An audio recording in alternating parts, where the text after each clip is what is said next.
everyone! So today I'll be using aquarelle pencils with water, which is something I haven't done since probably year 9 or 10, and even then those were some very unserious attempts. But lately I found myself just looking through all of my art supply drawers, and I have a lot of art supplies that I never actually use, and even some that I do use but I don't use to their full potential, like watercolor pencils, because I do own some, but I've never actually used them with water, which, you know, is perfectly fine to do. And I'll be honest, I don't even know how I would go about using them with water, other than just kind of smearing it on there.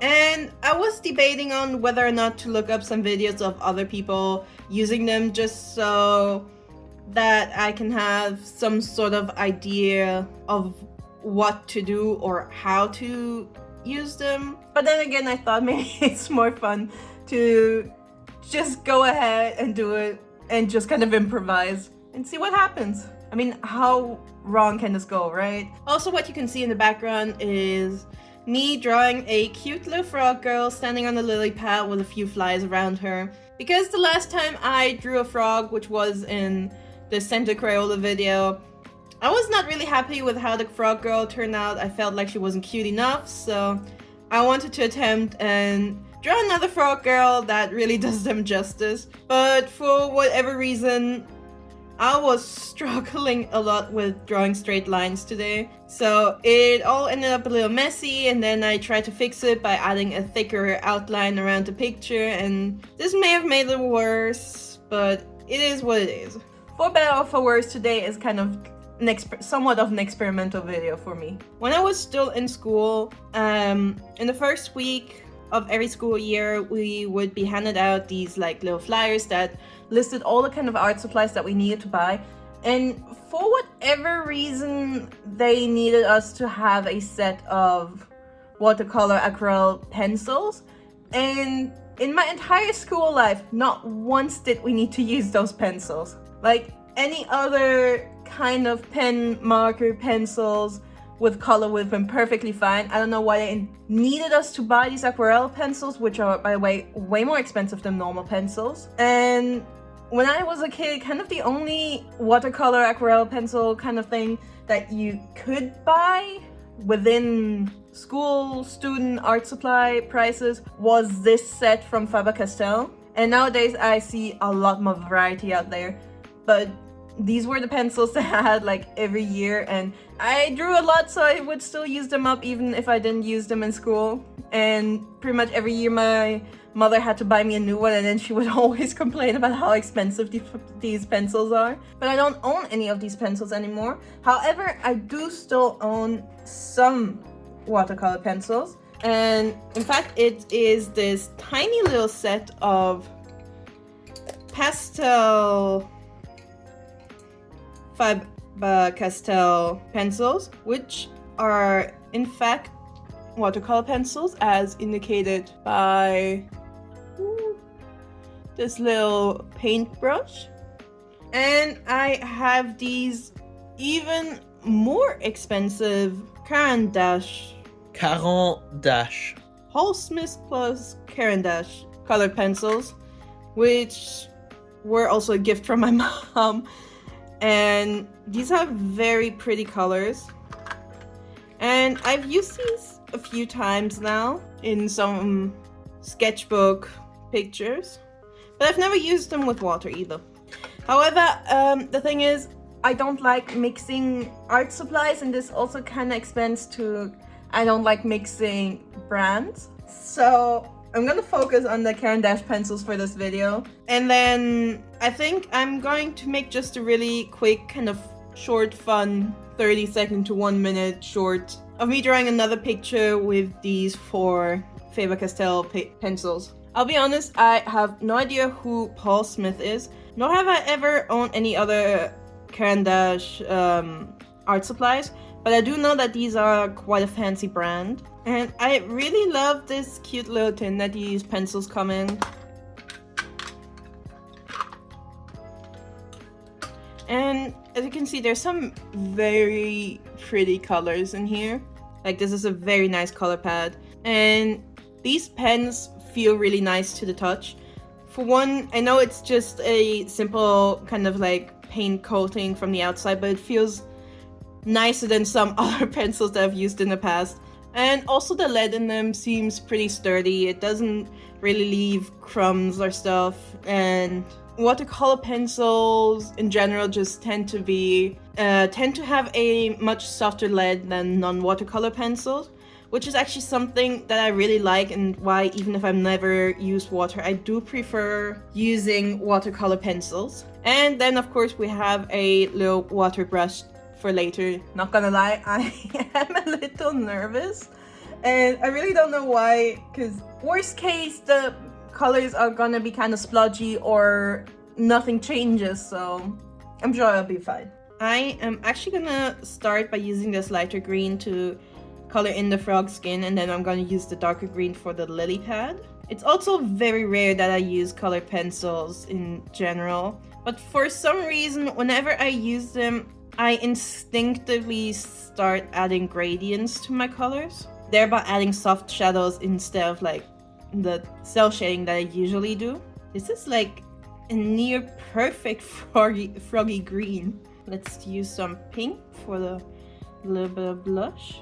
So when I was a kid, I didn't have much choice in art supplies. It was really just all about whatever it was that I could get in a normal stationery store, basically. And to be honest, I never exactly enjoyed using colored pencils, but for most of the time it was one art supply that was quite reliable and was always there. When I was young, like let's say, what is it, tween years, early teen years, I always felt like everything had to be colored in. Actually mid-teens too. But then somewhere around my late teens, early adulthood, I realized I can make some very pretty stylized art without a lot of colors. Oh, this pink is very pale. It's like barely noticeable on paper. So even though I don't use them much, looking back, colored pencils were always there for me. And again, I think it's really easy to do some soft shading with them. They really lend themselves well to this. So I just looked at some of my old colored pencil drawings, and I gotta say that watercolor pencil set that I used to get every other year for school, the colors are kind of awful. I know that it's a set made for children, and children love bright colors, but the bright colors in the set really don't harmonize well at all in my opinion. And also the way they layer is kind of awful. And then I found some slightly older pictures that I also drew with different Faber-Castell color pencils, which are these really big jumbo pencils, which I'm pretty sure do not exist anymore. Like now they only sell those triangular pencils. But I actually think these jumbo pencils that are not watercolor have much nicer colors than the more expensive ones. Actually, I'm gonna check on those prices because I'm pretty sure the watercolor ones should be more expensive, more pricey. Also, even though it's been more than 10 years, my technique on using colored pencils has not really changed, at least when it comes to like shading and stuff. So I do personally think it's actually quite impressive to see the difference between those quote-unquote cheap watercolor pencils and pencils in general compared to the ones that I'm using now, which I'm pretty sure are way more expensive. So I mean, you should expect better quality, right? But I still think it's really impressive to see how nicely they layer. And right now I'm mainly just layering the same color on itself to add some sort of like gradient shadows. I feel like I'm repeating myself a lot here, and I'm really impressed. I also think I'm gonna try adding kind of a gradient from her hair, where this part is purple, but then maybe the tips could be blue.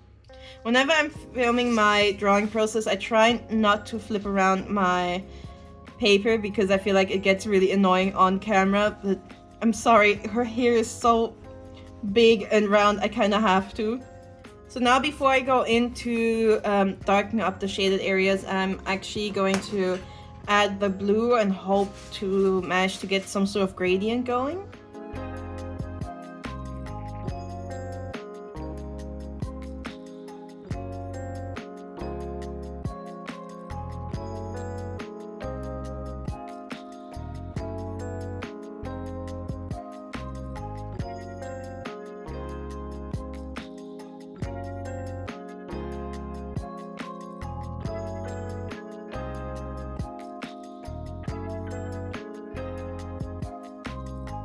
Alright, so here's the cute little frog girl colored in, and now all that's left to do is to add some water. I want to make sure my brush is clean before I go in. Should probably not start with her face. Let's start with one of the flies. Oh. Well, there goes my gradient. It's really hard to see because the flies are pretty small, but the bluish gray color of the color pencil is dissolving, but at the same time it's not really letting me push it around on the page. I'm really scared to make her skin or hair wet. I'm so scared of messing it up. At least in case of the yellow, the color is getting a lot brighter in my opinion. I wonder if it'll stay as bright once it's dried.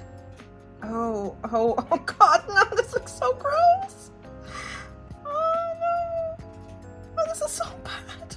Oh, the cute blush on her knees is turning a really nasty, murky, swampy color. Oh, this is not what was supposed to happen. No, I'm so scared of her face. This is going so much worse than I thought it was gonna be.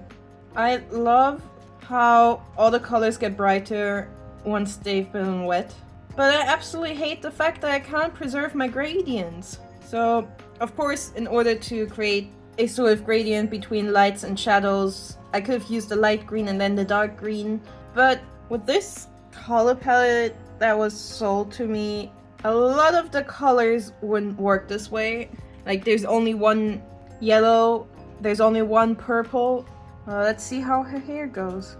And I know art is subjective and all that, but I really do not like the sort of texture these pencils create after they've been wet. It doesn't look like a color pencil anymore, it doesn't look like watercolors anymore, which makes sense because these pencils are neither, but it also just does not look pretty to me.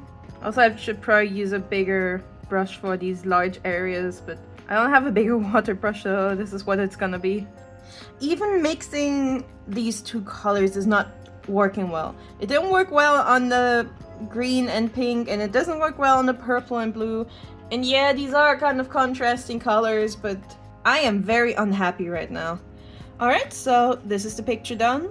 I'm kind of disappointed with how it turned out. I love the fact that the colors got a lot brighter after they've been wet, and then once they dried they're still much brighter, but that's the only positive I see right here, because I feel like I'm missing something here, because there has to be a reason why these pencils are so popular. Like, I see them being sold everywhere, a bunch of different brands are creating them. I understand that they're probably more so intended for realism, but if you're selling me an 8-pack of pencils with a curated color palette, and I kind of expect to be able to create something nice with just these 8 pencils. And right now I hate the texture because you can still see the pencil lines, just they're a lot more messy now. Because for some reason, not the entire pencil lead dissolved with the water. The gradients didn't really work, like neither with the same color nor with different colors. Everything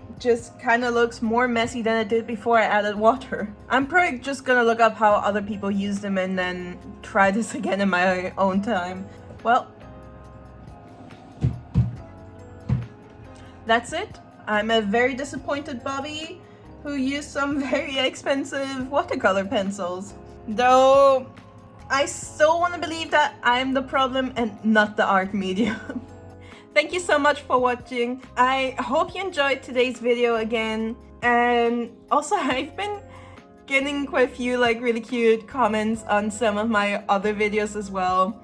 And I just really wanted to say thank you for these as well, because they really make me happy. In general, I'm glad that people seem to enjoy my content, because I really do enjoy making these videos. And also they're kind of forcing me to use stuff that I don't usually use sometimes. Sorry, once again, thank you so much for watching. Please consider to like, comment, subscribe. It would make me very happy, and I hope to see you again next week for another video. Goodbye!